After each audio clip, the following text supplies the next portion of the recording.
You're listening to another Ambitious Entrepreneur Network.com podcast, the voice for entrepreneurs and small business. Now, onto the show. Welcome to Business Women Australia podcast, the podcast for ambitious women who are serious about business success and leadership development, keen to increase their knowledge and skills.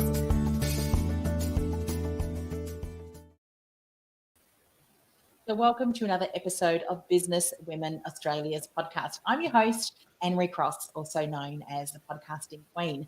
Now, my guest today says rural Australia has the answers to the world's problems. Joining me on today's show is Julia Spicer. Julia runs her business, Engage and Create Consulting, from Goondiwindi in South West Queensland. Engage and Create's focus is to support the viability and vibrancy of businesses and community organisations across regional Australia. Now, they work with regional communities on a range of projects with the focus on identifying needs in business and then implementing creative solutions to address them. And Julia's passion lies with small businesses, sustainable agriculture and regional women in leadership. Now, on today's show, Julia is going to share what to do to get the grant. There is more money out there than there are good projects. You know, why you need to consider regional clients. There's 8.8 million of us, says Julia, as well as what getting breast cancer on her 38th birthday taught her about business, and so much more. I'm sure. Welcome to the show, Julia. Thanks, Anne-Marie. Really happy to be here. When I saw the introduction here and that you were from Goondiwindi in South West Queensland, we've actually been there. We've travelled through there around the area. It's a beautiful area. Have you always lived in regional Australia, or was that later? I have. I have always lived in regional Australia. I've done some stints in different parts of South West Queensland, which is actually where I grew up. So I grew up on a family property north of Roma and did my schooling in Roma and Toowoomba. I have done my time working in the city and living overseas, but certainly living and working in regional areas has always been important to me. And what do you love most about the regional area? I mean, it's something I'm sure that you only really appreciate if you have had an opportunity there. So for people who may not have had the experience, what is it that has the real meaning for you? Oh, I think the piece for me that I find really rewarding about the community that we live in, and I have been able to call multiple regional communities home, is the fact that people actually know who you are. Now, that can be a blessing and a curse sometimes, but what it means is people know what's happening. People can support you. People can be part of the decisions that you're making. And I think certainly in times of crisis, we see community comes together really strongly in our capital cities. And you living in Melbourne through COVID, there's been a lot of ways that community has come up really strongly in more populated areas. You think about floods when they happen in Brisbane and other, times, that's when community comes together in the big cities, and they really love it. We get to live that every day. We don't have to wait for a crisis for that to be the case in regional areas. We actually have the opportunity to be able to live that kind of close-knit community on a daily basis. So when there is a crisis, that just kicks up another notch, and as I said in my wording, I had breast cancer a few years ago, and my florist, I had so many bunches of flowers, and my florist knew that I wouldn't want all of these flowers at the one time, because she knew what was happening to me, and she knew that I was going through months of treatment. And so what she was able to do was just to keep a track of that. And so every 2 or 3 weeks, I would get another bunch of flowers come through, because she would text me and say, that bunch must just about be ready for the bin. I'll send the next lot out this afternoon. Now, I would love to think that would happen in a more metropolitan area, but I don't know that the florist would know you that well to know what's going on and know that that's the situation, et cetera, et cetera. And so what it meant was I had 6 months of beautiful bunches of flowers that got to be spaced out, rather than 2 weeks where we would not have had nearly enough vases for all the bunches that I would have had at home. And I think that for me is a really good example and a good story around the advantages of living in smaller communities and how that can really connect people. Yeah. And I think now, through having been through the experience here in Melbourne, but I'm sure in other places around the world too, that connection and that camaraderie, and yes, through a crisis, it brings us together. But as you say, let's do that. Let's have that be part of the norm and how we approach the way that we do things. And you said, I mean, there's 8.8 million of regional people, and that's why, you know, we should need to consider them. We're using this technology, StreamYard, today. A lot of the technology that we do have at our fingertips now means that regional people or people based in regional areas can also benefit from many of the services, products, and so forth that are around not just Australia, but I know that people around the world can watch this too. And I'm sure there's a lot of different regional areas that can certainly relate. So let's talk about the areas of grants. This is your expertise. This is really where you love to support others. Again, let me ask you, is that something that you've always been an interest or had an interest in, or is it something that's progressively become more your area of expertise?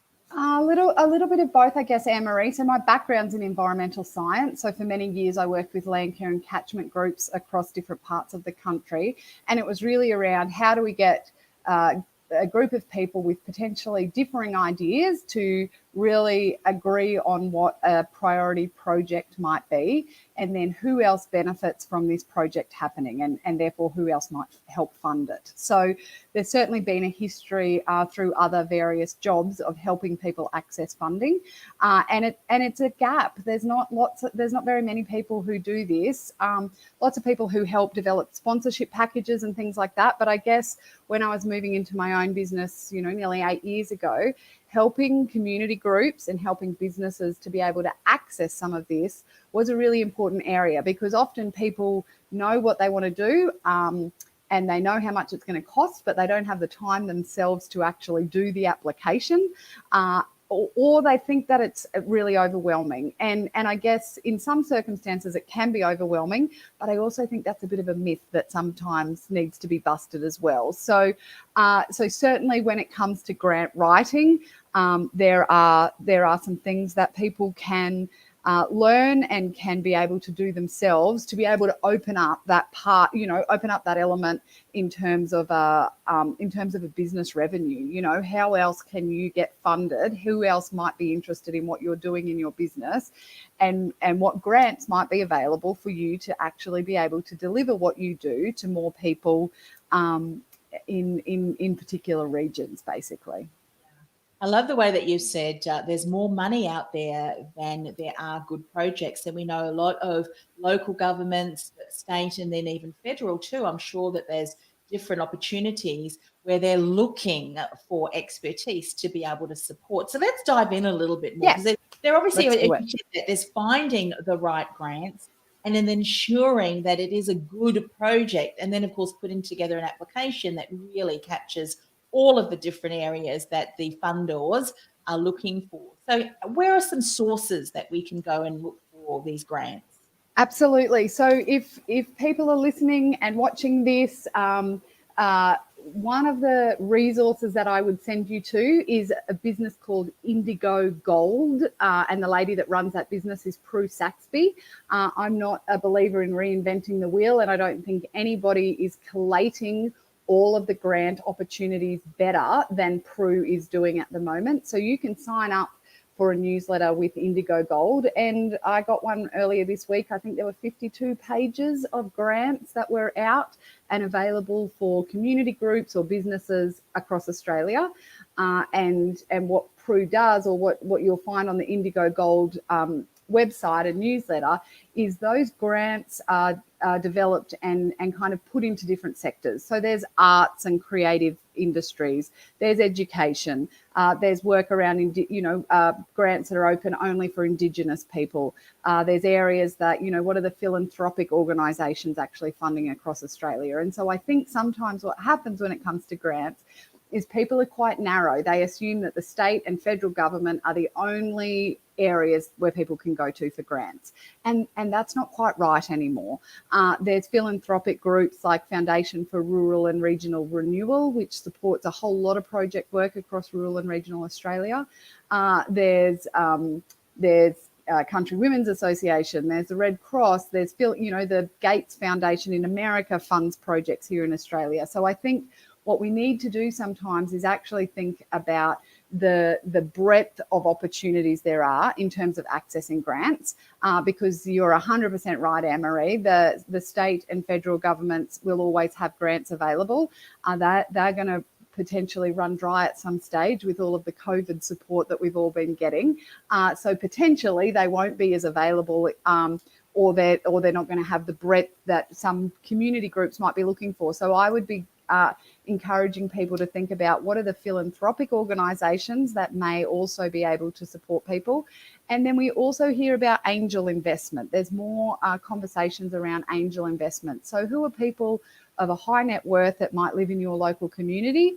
Or is there an angel investment group in the town or city that you live in that's actually looking to support businesses, startups, particular areas of interest, that they may well be the group that is interested in investing in you and your business idea. So I think our opportunities for accessing funding is much wider than we sometimes think about.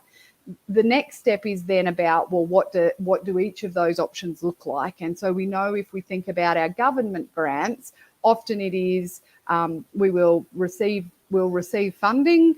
We sign a contract and receive funding to deliver a task. They want outputs.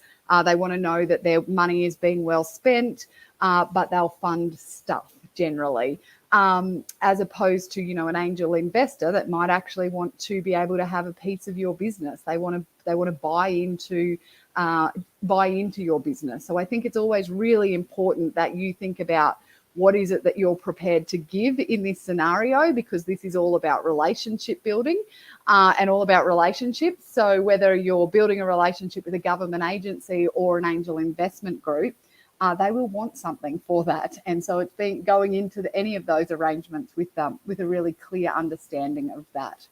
Yeah. Julia, you mentioned that often a misunderstanding or a misassumption is that there are only limited funding or grants or fundors, but you've identified a number of different areas that we should be looking. You've also mentioned to make sure that if we're looking at a philanthropic, read between the lines, find out what it is that they are wanting. When it comes to either looking for grants or positioning the information to grants, let's have a look at some of the common maybe mistakes or misassumptions that people have, so that we can have that as a bit of a checklist to say, well, look, we know that we don't need to do that, and then we'll move on to some that are so important when it comes to putting these together. Let's have a look at some of the common mistakes that you often see people making. Absolutely. And I think often this is their mistakes because people aren't sure what to do. So I always work on the saying that once we know better, we do better. I think it was Maya Angelou that said that first. And so once you know how to do some of this, you will find that it is much easier for you to be able to look at it. So let's think about some of the common mistakes that sometimes people make. And I guess the first thing and the big thing that sometimes is the challenge is that people actually aren't that clear of their project to start with. They think they know what they want to do, but they really haven't thought it through well. And so we often talk about it being a bit like Chinese whispers. So Anne-Marie, if you had a project idea of something you wanted to get funding for and you explained it to me and I couldn't explain it on to somebody else, we need to do some more work around getting crystal clear around what your project is, what are the outcomes, who's benefiting. It is some of those really basic questions, and we've got a whole lot of templates that people can have a look at for some of this. But I would say the most common mistake is people have not got clarity on what the project actually is. They heard an announcement, there's going to be $5 million for innovation coming tomorrow, and the grant's opening tomorrow and it'll close before Christmas. Oh, we'll come on quickly, let's think of a project. And that's neither strategic nor helpful because if you're making a project like that, Yes, you might get 100 grand's worth of funding potentially. I'd be very surprised, but you actually don't know that that project's not going to cost you $500,000. So I've also seen businesses get a grant that was not well thought through at the beginning, and it costs them dearly because they didn't actually ask for the right amount of money to do the job well. And they've signed a contract to say that they're going to deliver this work. So this piece around having a very good, clear project is really important. And the other common mistake that happens is a timing one. So you've got a really good, clear project, but you're starting work on that project tomorrow. Well, you should have been applying for a grant probably 12 months ago. Yeah, so the timing piece is often out. And so what we say with clients is, you've got a really good project, you know exactly what you want to do, and we agree with you, this is well thought out. If you're starting this project in the next 6 months, it's not a fundable option. Governments don't want to pay for work that's already happened. And nor do some of the philanthropic guys. So it's also a timing piece. We need to make sure that we can apply for the grant, wait for it to be reviewed, wait for somebody to stand in front of a big check, wait for all of these contractual things to happen, and then your grant will come through. That's potentially a 12-month process. So if you're ready to start your project tomorrow, then that's not what we're looking for funding. So what's in your business plan, or what's in the strategic plan of your business for 12 months time, that's actually what we want to go looking for funding for, because that's probably the time lead that we need for the project for us to find the right grant to apply for it, and then get the positive response. Now, I'm talking about it from a business perspective and some of the sort of $100,000 grants and up. If we're a community group and we're looking for $20,000 or $35,000, they have a much quicker turnaround. But for businesses listening to this podcast, your timing and actually planning that out is one of those other common mistakes. Yeah. As you're sharing that, I'm thinking to myself, because obviously the projection is so important, and then this very much can become part of your overall strategy, looking at and becoming familiar with the type of grants that are being offered and that are coming up. How long beforehand are organisations sharing their information about grants? Do they typically give you a 2 or a 3 month time period for you to get your content out into application? Yep. So when we work with clients, we talk lots about our Christmas wish lists, right? Which at this time of the year seems completely appropriate. So we kind of need to know, what is it that they want to be doing? What's the professional development that they want to do? What's the infrastructure? What's the innovation? What's the building? Whatever it might be. So we need to know that information, because there's either going to be multiple opportunities to be able to fund that, or we're going to actually know when we're looking at what grants are available. We can go, oh, Anne-Marie was talking about women in leadership. This is a women in leadership program that's available at the moment. We need to send that through to her, because that could be what funds her mentoring project that she's talked to us about historically. So when we work with lots of people one-off, that's fine. But where we do find it really useful is where we build that relationship with a client over time. And then we know what's on their Christmas wish list, and we can be able to be looking for that across multiple funding rounds and multiple, funding avenues. I think the other mistake, if I can just list one more mistake, is that people think that this is, that this is a quick exercise. And I think we often challenge people to think about it as a marketing exercise. You're sending information about your business out to the world. You don't know who's reading it. You don't know what people are doing there. You don't know how this is potentially going to connect you later. So often we will say, if we can't do a good job of an application, we would rather not put it in than put in something and people read information about, this Business Women Australia, this is a pretty crappy application. This is not a good reflection on the business. This is a marketing activity that we're wanting to do. So we would be better to hold off and put in an application in a future round where we've got everything ready and we can really, put all the bells and whistles into an application for Business Women Australia, who are fantastic business, rather than not do it. So I think people need to think about it as a marketing exercise. You are selling yourself. You are inviting people in to partner with you on the work that you're doing, and thinking about it in that way gets people to, put the energy and effort into it, rather than this kind of slapstick, well, we'll chuck something in and see how it goes. Yeah. And similarly, what you were saying before, Julia, when you put an application in, and if you're successful, it doesn't just stop there. You need to deliver on the project, the timing, and if it's not complete because the project's not complete because you haven't thought about it strategically and you've run out of money, I'm assuming that then is not the funders' problem, but rather ours, and we need to complete it. So we have to have all of those things set up. Something else then that I'm considering as a question, I'm sure others who are listening and watching even the recording are thinking, you mentioned different round of different funding. So I'm assuming that there are some organisations that continue to offer year on and year out. Do you find that as well? Yes, absolutely. So particularly if we go back to our, if we're looking at it in terms of the funding that's available from state and federal government departments. And so again, Oz Industry as a federal government portal would be a really good one to look at. And I'm Queensland based, so I'm going to send people to Business Queensland from a Queensland government department.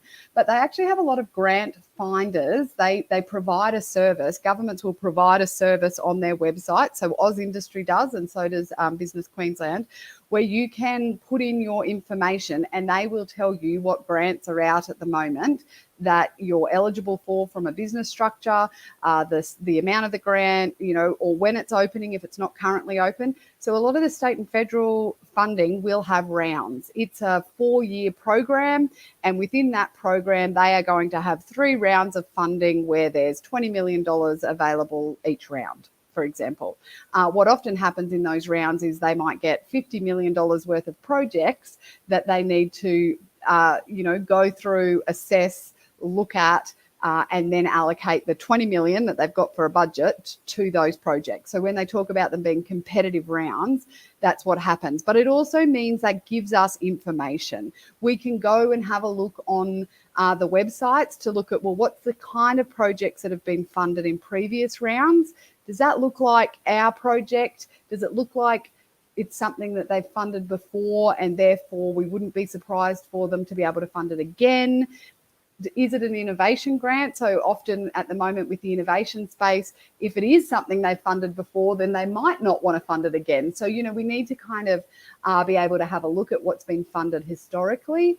And then my other piece of advice always is that we want to make friends with people in some of these government agencies. We actually want to pick up the phone and ask them questions so that they know that you exist and this is what you're interested in and this is where your business is based, because they're also wanting to make sure that they're doing a good job and getting a really good spread of projects across the industry or across the state or country. So if in doubt, I also encourage people to pick up the phone and ring. They always have a number of somebody to talk to, and they can also, give you some ideas or some different things to think about in terms of your application. Do you, this is such valuable information, and at the end of the show, we'll certainly give you an opportunity, Julia, to share how people can get in contact with you. I know this is the sort of support that you also offer clients, so we'll ask you in a moment to share a little bit more about some of that support, because I'd imagine once we identify a particular grant, there are core pieces of information that we need to provide, and then I'd imagine that there's aspects of the grant that may be very unique between the funder and what they're looking for. What are the types of information that we really should have on hand anyway? You mentioned that look at this opportunity as a marketing opportunity. So there's some core pieces I'd think that we'd want to have ready about our business, about our team. What are some of those standard expectations that are required as part of the grant process? Yep, really good question, Anne-Marie. And again, this is something that businesses can start to build and have on hand long before there's a grant application that they're completing. So let's think about it. Depending on the size of the project, but I'm talking about this from a business perspective, a business applying for grants and a sizable grant.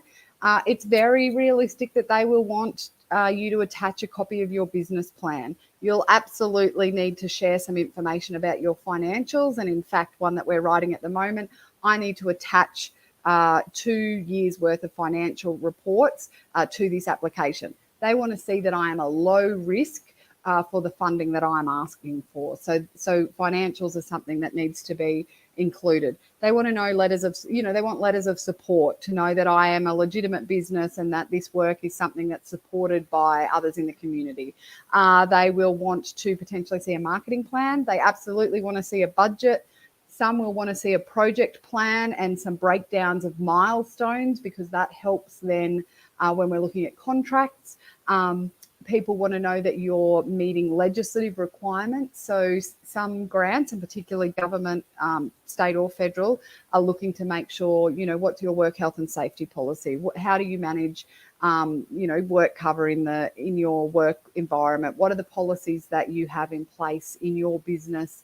If you're applying for any some particular projects, some particular applications will want information around, working with vulnerable people. We do some work with the National Indigenous Agency. And so there's a whole lot of information we need to provide around working with vulnerable people, the Gender Equality Act, different pieces like that. So again, a lot of that information we have already. We have insurance policies. We can save that into a file on our computer as our grants extra folder, whatever you want it to be called. And you can actually have a lot of that information saved in there so that when you are applying for a grant, you don't have to go looking for it. You've got your About Us 300 words that is the same information that you can copy and paste for nearly every grant that you apply for. You've got some people who know that you're likely to ask them to be a referee for a grant, so they know, they've got a heads up that you can pop their contact details in as a referee for different grants. So again, there is some of this legwork that you can do prior to a grant being available or open, and that sort of the energy that you spend on that now is potentially hours, if not days, saved when you actually are putting in your grant application. It can be the difference between you having an extra, 10 or 12 hours to complete your grant than other people who hadn't really pulled some of that information together beforehand. So thinking about it in terms of that efficiency piece is really useful too. And as you're listing some of those things, I'd imagine that we'd want to have that as part of our business, our marketing plan, letters of support. We'd want that for other aspects of marketing. And, as you're sharing that, I'm sure people have gone, oh, my goodness. It's one of those, I'm sorry I asked you. But let's twist that and say, you know what? Having that available anyway and accessible and developed as part of our business is very important. Having a business plan. Now, I'm sure you're not talking about a 30, 40, 50-page document, but rather a document that shows that you've given thought. Because if we put ourselves in the shoes of the funders, they want to be clear and careful that the money that they give out is given to organisations that do have a solid foundation and are not, as you said, they're not going to suddenly crumble overnight because they don't have all of their, the foundations in place. And so that's wonderful to know. Now, obviously, there's other aspects of each grant that needs to be put together, but share a little bit more about the services that you offer, because I know you're an expert. You've got a team of experts that support you. So how can you help people that maybe are looking, maybe 2021 is a good year to start to really tap into the funding opportunities? How can you support them? Certainly, if you're a tourism business in Australia, there, again, one of the conversations that we have with people is, what are the trends on the horizon for your industry?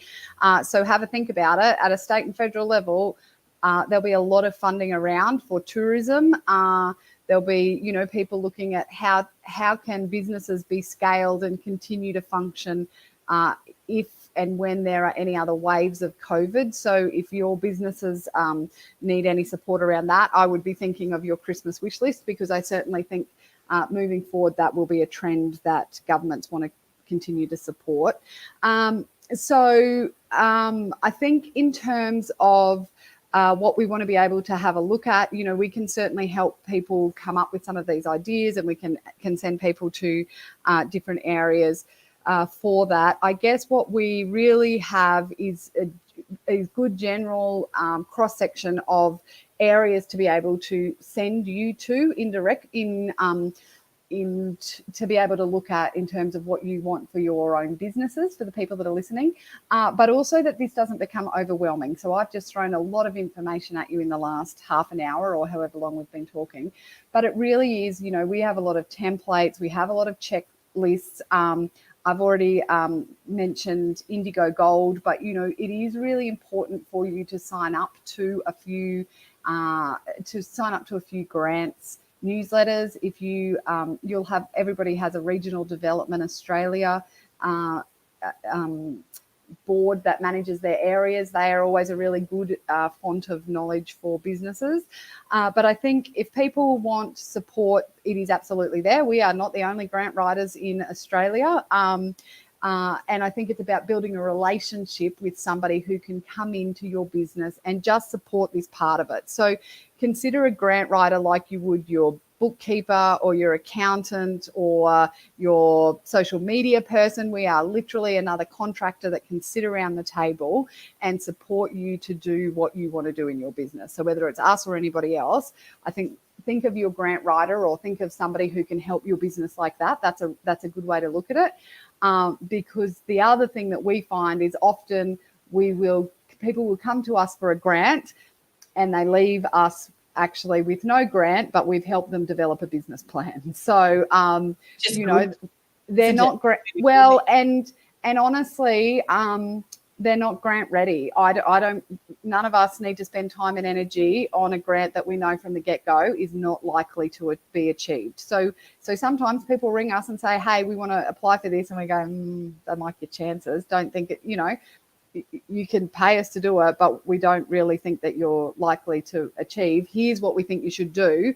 Come back for round 2, and then we'd absolutely happily take your money and help you write a grant. But at the moment, keep your money and do this, and this first. So I think it's about, being able to have some of those really genuine, robust conversations because this is time consuming. It is a cost associated to your business to apply for some of these things. And we want to make sure when people do spend money, they've got the best chance of return. That's right. And when we think about, some of the other involvements, you mentioned letters of support.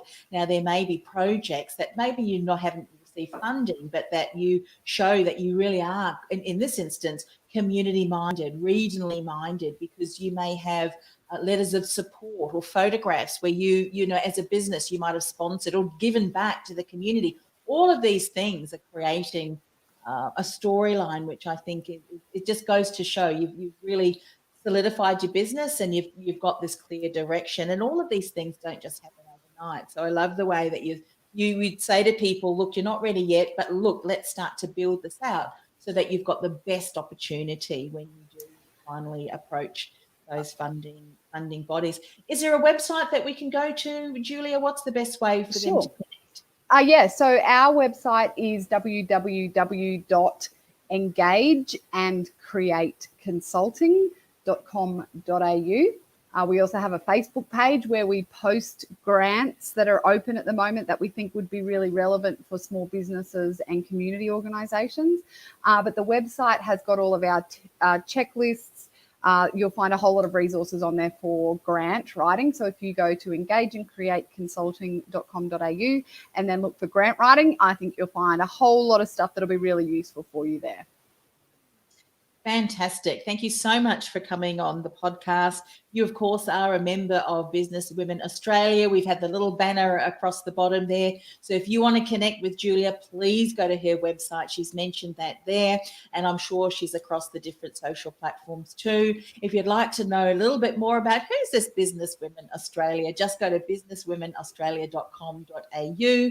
There's plenty of information on the website how you can join. There's different chapters around different states, and please feel free to reach out and find out more if that's something that you would like to consider becoming a member in 2021. So thanks once again, Julia, for coming on the show. I've loved it. I know that there's such valuable information you shared, and this is certainly a wonderful option to incorporate into our marketing moving forward. Pleasure. Thanks for having me, Anne-Marie.